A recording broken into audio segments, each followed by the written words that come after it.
সুপ্রভাত বন্ধুরা, tips blog and Tojo চ্যানেলের আরও একটি নতুন দিনে আপনাদের সকলকে জানাই স্বাগত। আশা করি আপনারা সবাই খুব ভালো আছেন এবং আমরাও বেশ ভালো আছি। আজ বৃহস্পতিবার আর আজকের ব্লগটা আমি এখন থেকেই শুরু করছি। আমরা আছি এখন কোয়ার্টারে, আর এই যে বিছানাটা দেখতে পাচ্ছেন এটা আমার কোয়ার্টারের বিছানা। মানে এখানে ওই পালঙ্কটাই ছিল যেটা বাঁকুড়াতে আছে, তো আমরা যখন চলে যাই তখন ওটা নিয়ে গেছি। আর হাজব্যান্ড একা থাকে তো এখানে, তার জন্য এই চৌকিটাই আছে ওর জন্য। এটা অবশ্য দুজন আরামসে শোয়া যায়, কিন্তু তিনজনের একটু অসুবিধা হয়, ওই জন্য এই সাইডে একটা ফোল্ডিং খাটও পাতা আছে। আর যেহেতু এই রুমটায় এসিটা আছে, তাহলে এই রুমটাতে ওই ছোটো ফোল্ডিং খাটটা সাইডে দিয়ে আমি ফোল্ডিং খাটটাতে শুয়ে যাই, আর ওরা বাবা ছেলে এই খাটটাতে শুয়ে। এসি লাগানোর একটাই অসুবিধা, ওই ব্ল্যাঙ্কেট কেনা আর বাক্সে ভরা হয় না। মানে ব্ল্যাঙ্কেট সারা বছর বাইরেই থেকে যায়, শীতকালে তো থাকেই, আবার গ্রীষ্মকালেও এই এসির জ্বালাতে ব্ল্যাঙ্কেটকে বাইরেই রাখতে হয়। আর আমার তো মানে এসিটা সহ্যই আমি করতে পারি না, কিন্তু ওরা বাবা ছেলে আবার এসি ছাড়া একদমই থাকতে পারে না।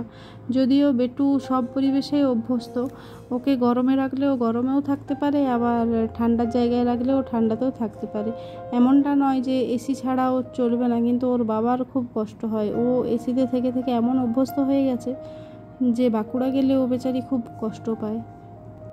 এখান থেকে যখন বাঁকুড়া শিফট হই তখন ফার্নিচারগুলো এখান থেকেই সব বাঁকুড়া নিয়ে গেছিলাম। যেমন বড় পালঙ্কটা নিয়ে গেছি, একটা শোকেস আলমারি ওটা নিয়ে গেছি, ফ্রিজটা নিয়ে গেছি। তারপর এই কোয়ার্টারটা না একদম ফাঁকা হয়ে যায়। এই কোয়ার্টারে এখন বলতে ওই চৌকিটা আছে, আর একটা ফোল্ডিং খাট আছে, আর একটা নতুন ফ্রিজ নেওয়া হয়েছে ওর বাবার খুব অসুবিধা হচ্ছিল বলে।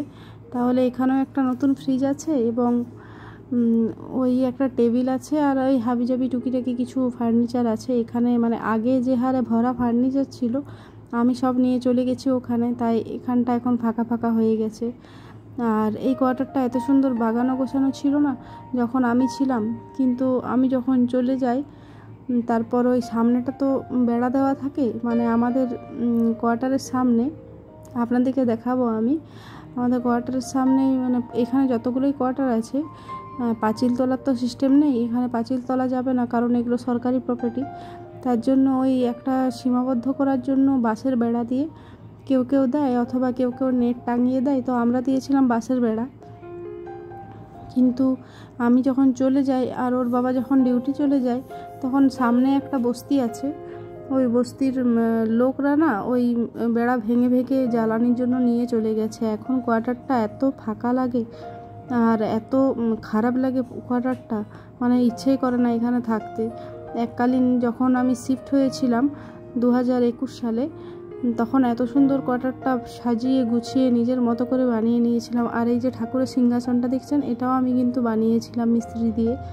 এমনকি রান্নাঘরের কয়েকটা স্ল্যাবও বানিয়েছিলাম। রান্নাঘরে মানে সিস্টেমগুলো সব নিজের ইচ্ছা মতো করে নিয়েছিলাম, কিন্তু ভাগ্যের ফেরে দেখুন আমাকে এখান থেকে মানে স্বামীকে ছেড়ে এখান থেকে আমাকে বাঁকুড়া চলে যেতে হয়েছে। যাই হোক, আজকের জলখাবারে বানাচ্ছি ওই সুজি দিয়ে একটা ছিলকা টাইপের, মানে ওই ধসা টাইপের বলতে পারেন। তো ধসা কখনো তো চেষ্টা করিনি আর করতেও পারি না, তাই একটু আজকে ট্রাই করলাম, কিন্তু ধসা তো হলো না, ওটা ওই ছিলকার মতোই হলো, কিন্তু খেতে বেশ লাগছিল। আর এইদিকে বানিয়ে নিচ্ছি ছোলার ডাল দিয়ে একটা চাটনি, মানে ওই সম্বার চাটনি যেটাকে বলে, ওই টাইপের একটা চাটনি বানানোর চেষ্টা করছি। আগে কখনো করিনি, আজ ফার্স্টবার ট্রাই করছি, দেখা যাক কেমন হয়। তো যেটা বলছিলাম, আমি এখান থেকে মানে বাঁকুড়া চলে যাওয়ার পরে কোয়ার্টারটা আমার যেন সেই ভূত বাস করার মতো হয়ে গেছে, জানেন তো। ওর বাবা একা থাকে, এবারে ও পুরুষ মানুষ কতটুকু কি গুছিয়ে বাগিয়ে রাখতে পারবে, তাও ও অনেকটা পরিষ্কার পরিচ্ছন্ন রাখতে চেষ্টা করে, কোয়ার্টারের ভেতরগুলো, কিন্তু বাইরেটায় যে অঢেল জায়গা আছে, অনেকটা বাউন্ডারি আছে, অনেকটা অঢেল জায়গা আছে, কিন্তু ওই জায়গাটা ও আর মেনটেন করে রাখতে পারে না। আমি যখন ছিলাম তখন মানে সামনেটা সুন্দর করে ফুল গাছ টুল গাছ অনেক কিছু গাছ লাগিয়েছিলাম, গোলাপ গাছ, এমনি ছোটোখাটো মানে লঙ্কা গাছ, বেগুন গাছ, এই গাছগুলোও লাগিয়েছিলাম। যদিও এখানে অনেক হনুমানের উপদ্রব, ওদের জ্বালাতে কিছু লাগানো যায় না, তবুও আমি ওই নেট টাঙিয়ে চারদিকে নেটের ঘেরা দিয়ে আমি অনেক রকম চাষ করেছিলাম জানেন। কিন্তু ওই চলে গেছি তো এখন কোয়ার্টারটা দেখে আমার নিজেরই চোখ দিয়ে জল চলে আসে যে কোয়ার্টারটায় আমি যখন ছিলাম তখন এত ভালো ছিল আর এখন কি অবস্থা হয়েছে। আর এখানে তোজবাবু দেখুন মানে মন খুলে খেলে নিচ্ছে এখন দুদিন, যত ইচ্ছে এইখানের এই কয়লার ধুলোগুলো ঘেটে নিচ্ছে।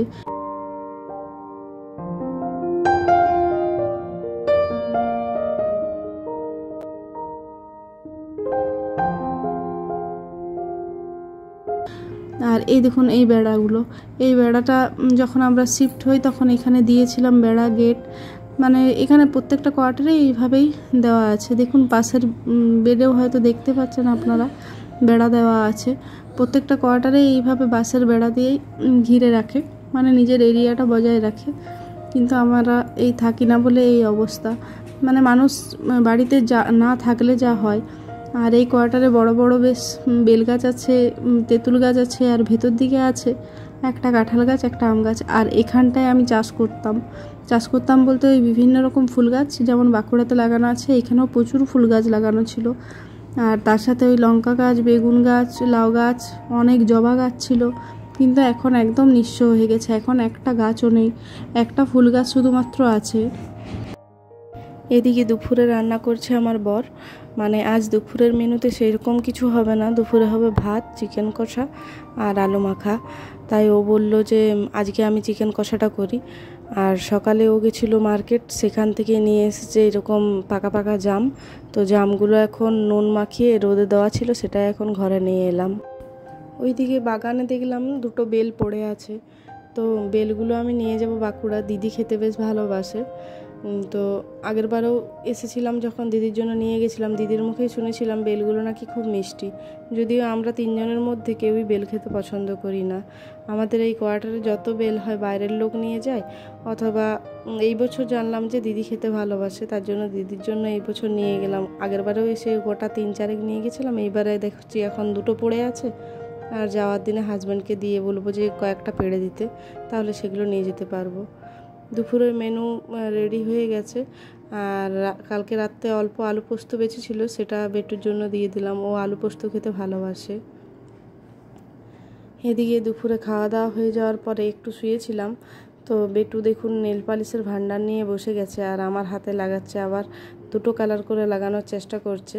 যদিও আমার নখ নেই, তবুও চেষ্টা করছে যে একটা নখে দুটো কালার দেওয়ার।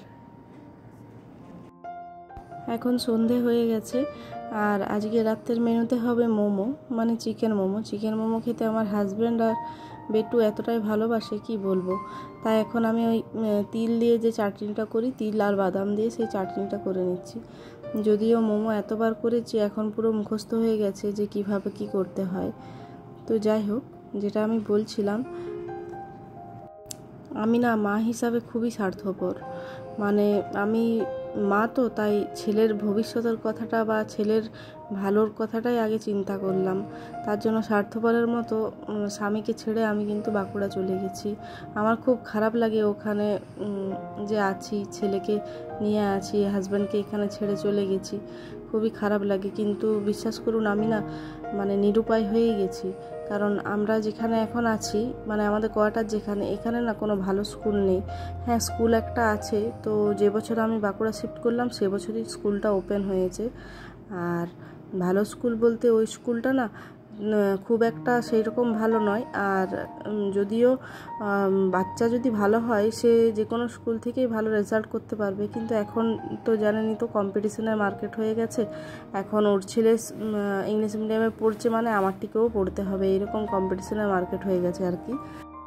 এখানে যে স্কুলটা আছে সেই স্কুলটা আমাদের কোয়ার্টার থেকে 8 কিলোমিটার দূর, মানে আমাকে যেতে হতো ওই 8 কিলোমিটার দিতে যেতে হতো, আবার 8 কিলোমিটার আবার নিয়ে আসতে হতো। তো নার্সারিটা ও স্কুলেই পড়েছে। আর নার্সারির সময় আমি ওই গিয়ে পরে না বসে থাকতাম, অতক্ষণ ক্লাস হতো আর অতক্ষণ বসে থাকাটাও অনেকটা ডিফিকাল্ট ব্যাপার। তার উপরে শুধু স্কুল না, এখানে কোনো ভালো হসপিটাল বলুন বা টিউশন টিচার বলুন বা নাচ গান ড্রয়িং এই সকলের টিচার মানে সেই দিক থেকে উন্নত নয়।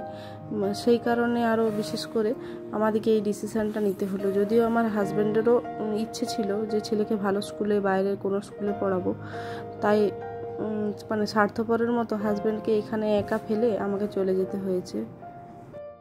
ছেলে আর স্বামীর মধ্যে আমাকে ছেলেকেই বেছে নিতে হয়েছে। মানে ছেলের ভবিষ্যতের কথা চিন্তা করে ছেলেকে একটা ভালো স্কুলে পড়াবো, সেই চিন্তা করে আমি স্বার্থপর এর মতো আমি এখান থেকে চলে গেছি। তো খুবই খারাপ লাগে, জানি না কত দূর কী করা যাবে। চেষ্টা করছি আমার হাজব্যান্ড ট্রান্সফারের জন্য। ও ট্রান্সফার হয়ে গেলে তো আমি মানে হাঁপ ছেড়ে বাঁচতে পারবো আর কি। এতটাই টেনশনে আছি কি আর বলবো বন্ধুরা। তো এদিকে আমার মোমোটাও প্রায় কমপ্লিটের মুখে, মানে এখন সব কিছু হয়ে গেছে। এবার একটু গড়ে নিচ্ছি এটা, তারপর এটা সেদ্ধ করে নিলেই হয়ে যাবে। যদিও মোমো ব্যাপারটা ইজি, কিন্তু একটু টাইম লাগে করতে, কারণ ওই চাটনিগুলো না বানালে আর কোনো ঝামেলা লাগে না, কিন্তু চাটনি ছাড়া খেতেও ইচ্ছে করে না। মোমো যেদিন হয় সেদিন বরাবরই 2টো করেই চাটনি বানাই। অন্যবারে ওই টমেটোর চাটনিটা করি, কিন্তু আজকে আর টমেটোটা করলাম না। আজকে ওই সকালে যে চাটনিটা বানিয়েছিলাম ছোলার ডাল আর বাদাম দিয়ে, সেই চাটনিটা আছে। আর এখন করলাম ওই তিল দিয়ে চাটনিটা। আর ওইদিকে মোমোটা বসিয়ে দিয়ে এলাম। এদিকে দেখি 2টো গরু এসছে, বেটু ডাকতে গেল, মা কিছু খাবার নিয়ে এসো। তো সেই ওদেরকেই অল্প কিছু খাবার দিয়ে দিচ্ছি। আর এত ভালো না, দাঁড়িয়ে দাঁড়িয়ে খুব সুন্দর করে খেলো। আবার যখন দেখলো খাবার শেষ হয়ে গেছে তখন আবার চলে গেল। আমি একটু শাক দিতে চেষ্টা করেছিলাম, কিন্তু শাকটা দেখলাম খেলো না। আর এদিকে দেখলাম মোমোটাও হয়ে গেছে।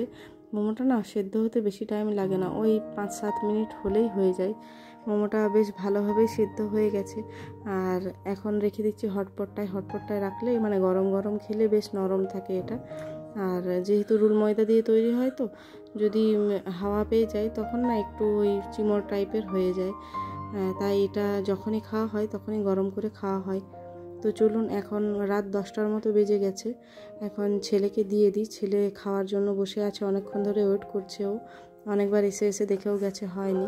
তাহলে আজকের ব্লগটা আমি এখানেই শেষ করছি বন্ধুরা। আপনারা কিন্তু কমেন্টে জানাবেন কেমন লাগছে আমার ভিডিও। আর যদি ভালো লেগে থাকে তাহলে চ্যানেলটা সাবস্ক্রাইব করে এবং একটা লাইক কমেন্ট করে পাশে থাকবেন। Good night.